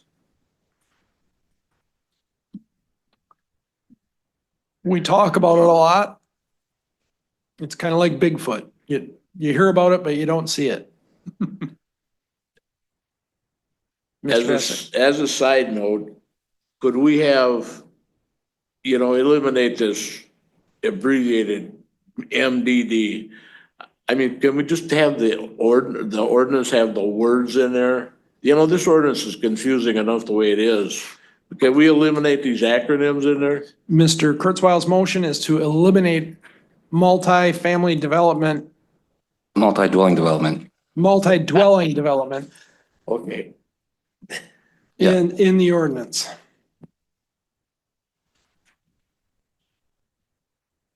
Sorry. So multi-dwelling development, which is only on page 3, number 15, handout 1. And page 5. Page 5, number 16, And multi-dwelling development. And I guess the point of it is that we've defined multifamily dwelling units, 3 or more. We're just trying to eliminate overlap here. And I will go down as a second for discussion purposes. And it's done. Thank you. Jay. Is your intent then to replace MDD in those places with dwelling multifamily? Not necessarily. I think the intent is to get rid of the multi-dwelling development term, and then we can, again, if at our next meeting, say, okay, where do we want a resort allowed? Do we want our R1, our R2, we can take that hotel, motel, and resort definitions that are already there, and then just, instead of encompassing it all under multi-dwelling development, we can Break it out a little. break it out, where we want multifamily, where we want resorts, where we want hotels, Yeah. motels, where we think is the best for it. I like that. I'm for that. I guess the only other caveat I would throw would be, is there any avenue offshore land in any zone district that someone can put 2 dwelling units? I don't want 3. I don't have the money to build 3. I just want to put up 2. I like my mother-in-law, but I don't want her attached to my house. I want her 100 feet away, further back on my 7-acre lot that I own. So 2 dwellings, Right. okay. Because then we could potentially change that. We did approve that state definition for 3 or more, but is there any avenue to do 2? Because we've gotten asked that question as well. And again, we've already discussed that this is not shoreland anymore. Right. This is offshore land. Personally, I'm open to that idea of allowing an avenue of someone who has a 10-acre parcel off water to be able to build 2 dwellings. But that's for discussion, I think, for next time too, but I'm open to that idea, and non-shoreland. And there is ways to do it. In a 7-acre parcel, Yeah, you if it's zoned in residential and you only need half an acre, split it off. If it's in 10 acres, 2 5-acre parcels.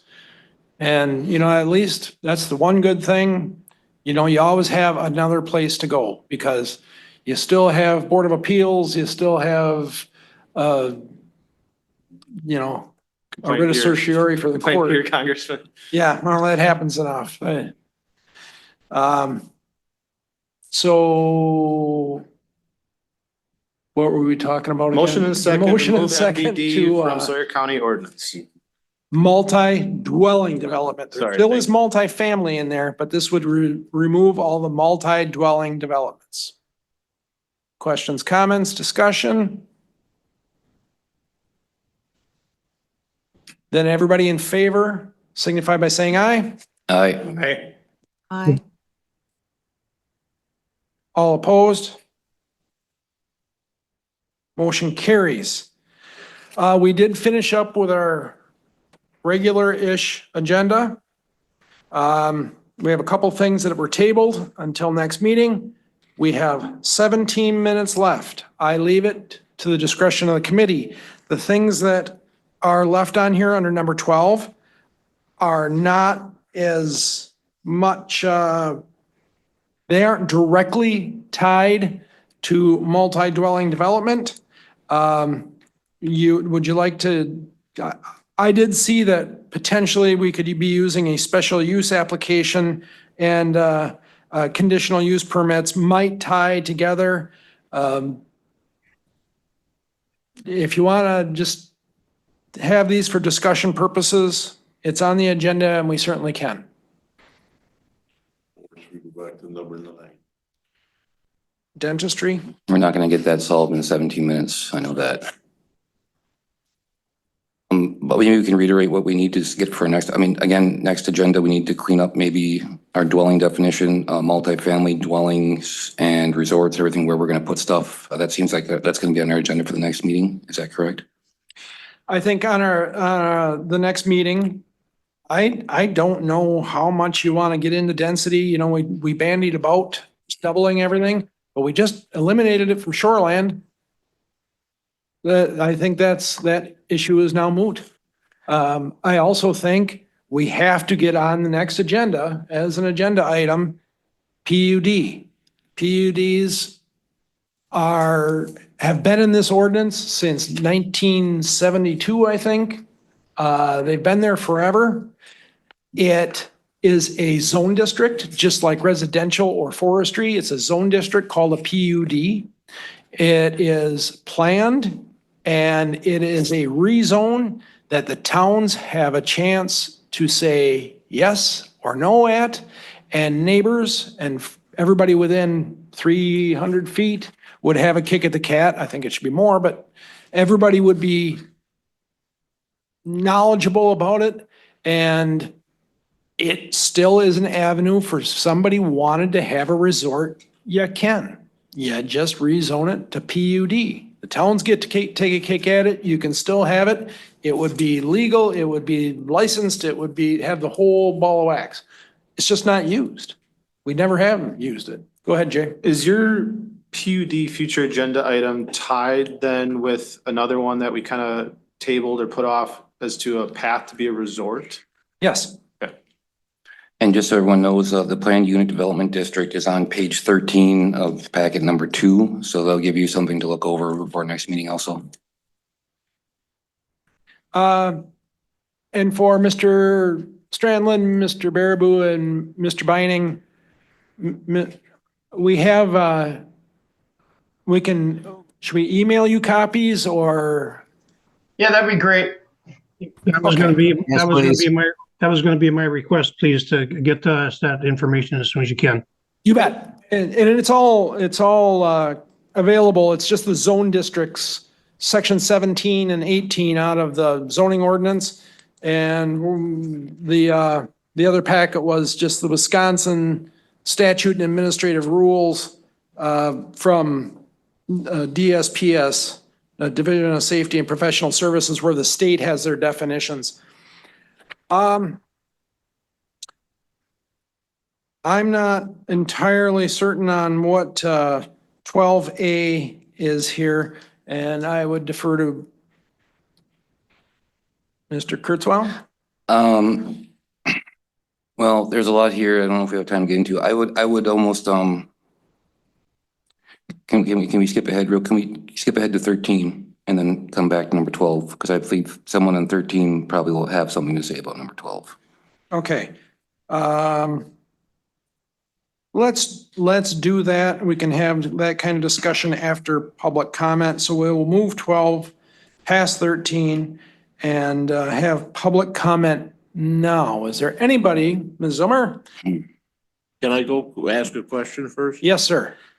Could somebody explain to me what D is, a commercial storage condo unit? I'd be happy to right after this. What is that? Well, there's been an application in the town of Hayward. Back in November, there was a presentation to our planning commission about a planned unit development, which is kind of a mix of commercial and residential.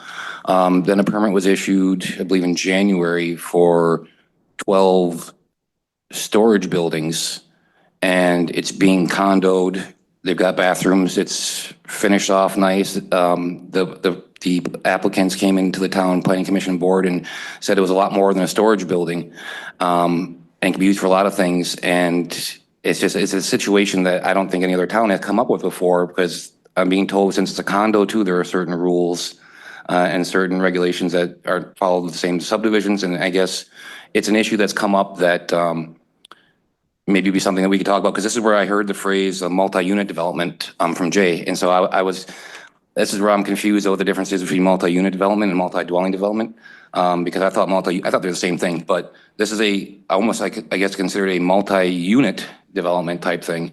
And like I said, it's something unique to the county, I think, and something obviously unique to most of the towns. And it's still an issue that's going to be on the next month's agenda of town of Hayward, so. I'm more lost than what I asked the question. Is there storage units in there? Yeah. It's 12 buildings of 2 units each of, I think, 50 by 50. And he says they have bathrooms or half baths. And he says it could be office space, contractors rented out, storage to store your boats. But again, it's finished off really nice. It's not a bare frame building. And my consternation initially was the presentation they made the town of Hayward was about doing this mixed use planned unit development. And then it seemed like they just dropped that and then started with the commercial part. And there's been a lot of questions with the information they're providing us right now. But it's turned into kind of a headache and an issue I don't think anyone probably that's been on the town board has ever faced before. And it's another one of many things I've been struggling to deal with in the town of Hayward for the last 9 months. My assumption that there's no way this would fit anywhere in our ordinance. All I know is that I got a permit that said for storage units, which is under the it's the zone commercial, which is allowed under commercial. And some of these other uses I believe are allowed in commercial. There's just been some discrepancies between what the applicants say they're going to be using and the information they have provided us so far. So nothing's been approved yet, but it'll be on my next month's agenda. It's kind of a mess. Said it's going to be storage and it's office buildings, basically. Well, So potentially, yeah. potentially. Ms. Zilmer, go ahead. Just to expand upon that, the conflict with the zoning ordinance, at the county zoning ordinance, is that if you look at storage shed definition, it says it's strictly for storage. And so all these other uses would be in conflict with the zoning ordinance. And so I think all these items under 12 are things that have come to towns that probably should have been discussed and thought through at the zoning committee level before they came to towns, and that may be for a future discussion. But I guess what I would like to use this time to go back to something you already acted on, and it was the definition of bed and breakfast establishment. Chapter 73033 of the state statutes has to do with tax appeals in the Department of Revenue. And there is nothing in the bed and breakfast statutes about more than 10 nights in a 12-month period. But in your package 1, and I believe it's package or page 3, there is the state definition under chapter 9701 of what a bed and breakfast is. And it's, the first part is the same about a place of lodging, 8 or fewer rooms, no more than 20 tourists or transients, provides no meals other than breakfast and provides breakfast only to the renters of the place, is the owner's personal residence, is occupied by the owner at the time of rental, and was originally built and occupied as a single-family residence or prior to use as a place of lodging, was converted to use and occupied as a single-family residence. So if you are wanting to look at state definitions, you have that. And there's nowhere that I'm finding that it limits to more than 10 nights in a 12-month period. So if somebody knows that where that is, help me. All I know is I believe we took the state definition that did not have those requirements in it. Oh, I thought you acted didn't- on we didn't- 7303. No, we acted on 9701, 1G, I thought, out of the definitions, which did Okay, not have thank you. those. I lost it. Thank you. If we didn't, we did now. Yeah, well, we Yeah. did. We will reflect the record that the motion for approval of bed and breakfast specifically went to the state statutes in 9701. Okay. Thank you for bringing that to our attention. Mr. Kurzweil. Sure, a couple more things on here, I guess, just to bring up. I know some other towns, again, it's a little roundtable discussion if anybody else wants to chip in, but I know a lot of towns are having issues with certain application processes. Another one I want to mention to everyone is special use applications. There is a subdivision going in Sawyer County, and special use permits, again, F1, if you have an F1 lot, forestry or ag 1, you need a special use permit to start building on it. It was presented to the town of Hayward to provide a blanket special use permit for multiple lots. And from my understanding, again, that there's no room in that ordinance. This again presented a challenge for me. I believe the town of Round Lake approved a blanket special use permit. The town of Hayward did not, and it's now been withdrawn. There's just been, certain issues that, again, I don't know if we can get a better communication with what's going on with the county. As far as C, conditional use permits for resorts and town rule and approval, that one I don't have as much information on. But the commercial storage and county unit stuff, yeah, I would just say if anyone else here in other towns has some type of issues that they're having with something odd, now's the time to kind of bring it up, because this is just getting some of the stuff out there that there are these other issues that we are not addressing today that are still ongoing and out there. Not that we ever are going to address them, but I mean, there's a lot of stuff going on that is still causing headaches for a lot of town officials. So. Thank you. The only thing I have to broach about kind of as a roundtable discussion was I had heard about this case in Minocqua, which is not Oneida County, Minocqua area. And it was a guy who has a brewery with an outside beer garden and got a conditional use for the beer garden, but as part of the conditional use, they said, you have to raise your fences up a little bit and pave your parking lot. I think there was one other issue there. I don't know if you're familiar with that one. And he decided not to do it. He says, I make $400,000 a year on this piece of property, which in my world, that's a lot of money. And he didn't want to follow the conditions. And now he's rallied the troops and people are saying, well, you know, zoning's dumb because they're taking his business away. They're not taking his business away. The beer garden remains closed by court order. He still has the actual brewery or whatever it is. I think it's a microbrewery, something on that order. But I looked it up online and I've talked to friends of mine about that are familiar with the situation, and I just hate seeing that when we have these fairly simplistic rules that can get blown so far out of proportion and make a county or a organization, and in this case, the guy is suing the town, he's suing the county, he's suing the Board of Appeals, and oh no, the newspaper has a lawsuit against him. So that's why I'm trying to cover our tracks here as well as I can and do things according to Hoyle, but really do what I think the will of the people is, because I can't imagine having 3 or more units next to me on a lakeshore piece of property. Even a duplex would be bad, but 3 or more, you're gonna be having new neighbors every week, lots of them. And they're gonna ask you where the best place to eat is, where should I get bait, where's the best place to fish, can I borrow a 20-pound LP cylinder and everything else, so. With that, if there's nothing else, unless Jay wants to go. Yeah, can I jump in a little bit? Going back to Mr. Kurzweil's kind of comments there. In the zoning office is seeing weird requests as well. I mean, I've never seen a condo commercial storage unit request. I've never seen a home burial plot request. Should there still be avenues for people to do this? I would say yes. There are probably provisions within the ordinance that allows for whether it's as a permitted use or a conditional use permit.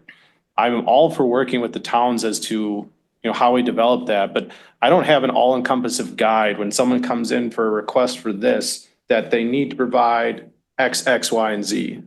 So that's where, I propose this as a conditional use permit, especially with the home burial plot, where additional information can be, requested of the applicant, tabled for additional information, and we can really kind of get everything out on the plate. Because, I get blamed for not providing enough information. I don't know what information you guys want sometimes. So that's why it's a help me, help you type of scenario. So I'm all for working with the towns and trying to get to a common denominator with this, but I'm not a mind reader as to what you're expecting is prepared in the certain reports or certain requests. And some of this stuff never even comes to light until a public hearing process. And it may not even come to light until the zoning committee public hearing process, where I would use your discretion of tabling and requesting an applicant more information than almost putting the blame back on me that I didn't request this in the first point. Because again, I don't know everything to request on, again, these weird situations that are becoming more increasingly throughout the county. Yeah, and you definitely have a very tough position. No one argues that. No, and that's what we're doing here is try to clear some things up, inconsistencies, and try to have the towns to work better with the county that we're a part of, because we're all in this together, and the county exists of all of us, so. Mr. Beining. Yeah, I guess I'm wanting to kind of unpack some of that stuff since the family burial plot CUP hit my town. In this case, we've had the zoning administrator who assisted a family that's claimed indigence. So took their money, said it's okay to do this before the process really even kicked off. If you have questions about the ordinance, then that should be a zoning committee agenda item before this stuff starts hitting the towns. And then when we talk about the process itself, we're doing extensive research in hours, and then we're finding stuff, and it seems like we're banging our head against the wall, and that information doesn't get told to the zoning committee the same way it's being communicated to us, either by an applicant or by members that sit through that zoning committee meeting and stories get all twisted around because the same information isn't being shared equally. So on Friday's meeting, we tabled, and the motion to table is because we want to put it in the ordinance. That's where the zoning committee was at on that. And I'm like, wait a second here. There's permitted uses or allowable uses, there's conditional uses, and everything else is not permitted. So we're twisting these rules around to try and be more accommodating instead of saying, you know what, this is the rule. Let's just deal with it until we can settle all this stuff around it. And that's not happening. Thank you, Mr. Benning. Thank you. With that, it is 4:00. Is there a motion to adjourn? Oh, set a date. I have one more thing to bring up. I think this committee, we have to remember that whatever we're doing is not going to satisfy everybody. But I think we have to have something that is going to be palatable that the towns can live with and pass and not be turned down. Excellent point, Mr. Lingham. That's it. I make a motion to adjourn then. We need a date. How does the 20th look for you? The 20th of March? 20th of March. Yeah. You're good with that? That's 2 PM?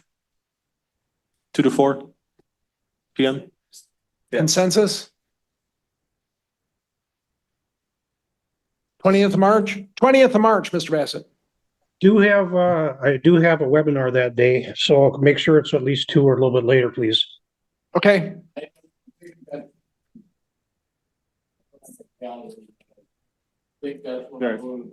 That's the intent, is to have it before county board. Well, you should do this instead of that. Yeah, but you know, I'd like to keep seeing too. Well, without looking it up, it sounds like it works. All right, let's plan on the 20th unless you hear differently. And we will, Mr. Olson, as your chair, will work much better getting an agenda out rather than being in Alabama. Was there a motion? Mr. Langham made a motion to adjourn. I'll second it. Mr. Kurtzwell seconded. All in favor? Thank you all so much. Have a great day.